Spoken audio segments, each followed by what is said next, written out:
High, welcome back to my channel. आज बघूया Chinese पकोड्याची recipe आणि त्यासोबत चटणीची सुद्धा रेसिपी बघूया.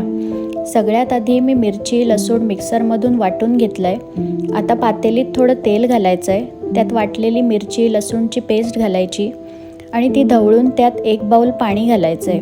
वरून मीठ घालायचं आहे. इथे मी खूप कमी प्रमाणात फूड कलरचा उपयोग केला आहे. त्यानंतर त्यात पाणी आणि मैद्याची स्लरी घालायची, म्हणजे चटणी घट्ट होण्यास मदत होते.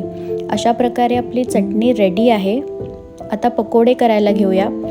पकोड्यांसाठी मी इथे कोबी बारीक चिरून घेतला आहे. मी इथे रेडीमेड पकोडा पीठ घेतलं आहे. हे पीठ तुम्हाला कोणत्याही सुपरमार्केटमध्ये कुठेही मिळून जाईल.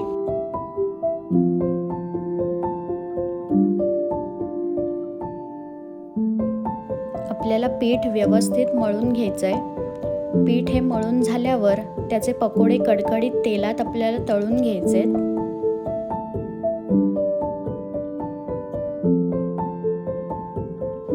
अशा प्रकारे आपल्याला ते सगळे पकोडे तळून घ्यायचे आहेत.